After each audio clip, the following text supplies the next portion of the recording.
وَكَلْبُهُمْ بَاسِطٌ ذِرَاعَيْهِ بِالْوَسِيدِ، ان کا کتا غار کے دھانے پر بازوؤں کو پھیلا کے بیٹھا ہے۔ یا اللہ، قرآن تو ہدایت کی کتاب ہے، سراسر ہدایت، لفظ لفظ ہدایت، حرف حرف ہدایت۔ تو کتے کے بیٹھنے کے سٹائل کو تو نے قرآن میں بیان کیا، تو اس میں ہمارے لیے کیا ہدایت ہے؟ کہا یہی تو بتانا چاہتا ہوں کہ ذات کا کتا بھی ہو، سنگ جڑ جائے ولیوں کے، اور ولیوں کے دروازے پر بیٹھ کے پہرا دینے لگ جائے، اور کسی کام آ جائے مشت خاک، تو وہ کتا اتنا قابل ذکر ہو جاتا ہے کہ اس کے بیٹھنے کے سٹائل کو رب رب ہو کے بیان کرتا ہے۔ تو کہا تم تو انسان ہو، اگر تم محمد عربی کے در کے نوکر بن جاؤ تو کیا عزتیں دوں گا تمہیں، کیا شانیں تمہیں نصیب ہوں گی۔ تو یہاں یہ دیکھا جاتا ہے کہ ان کی راہوں کے کام کون آتا ہے، ان کے راستے کا مسافر کون ہے، ان کے دین کے لیے اپنے آپ کو پیش کون کرتا ہے، ان کی خدمت اور نوکری کے لیے اپنی مشت خاک کو ان کی راہوں میں بچھاتا کون ہے۔ اور اگر ہم ساری زندگی اپنی خواہش سے گزار دیں اور ان کے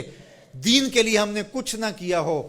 تو پھر ہم دیکھیں کہ ہم کھڑے کہاں ہیں۔ اقدس تیرے پاؤں میں نہ کوئی کانٹا نہ کوئی زخم،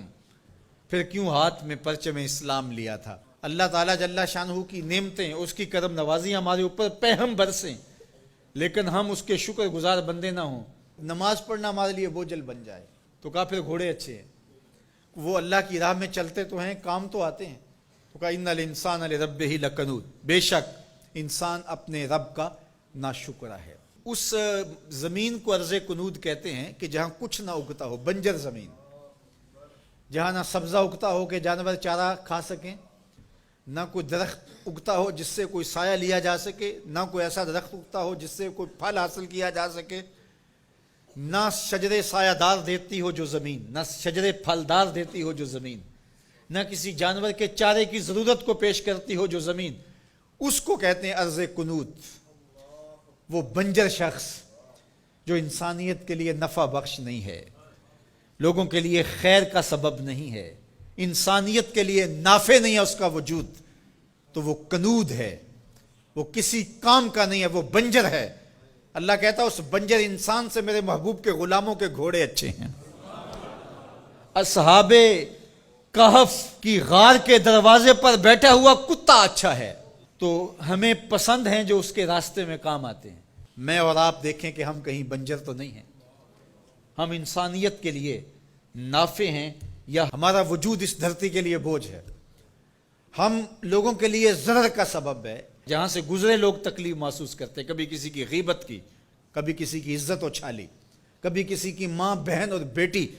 کی آبرو پہ گلی محلے میں بیٹھ کے آوارہ لوگوں کی طرح باتیں چھیڑ دیں، کبھی ہم کسی کی تکلیف کا سبب اور ذریعہ بنیں۔ ہم یہ دیکھیں کسی کے لیے اذیت کا سبب تو نہیں ہیں، بلکہ میرے حضور نے ارشاد فرمایا ایک وصیت کرتے ہوئے کہ خیر کی چابی بن جا، شر کا تالا بن جا، تیرے وجود کی وجہ سے خیر پھوٹے، جدھر سے گزرتا جائے روشنیاں پھیلتی چلی جائیں، نور بانٹتا جائے، انسانیت کے لیے نفع بخش ہو تیرا وجود،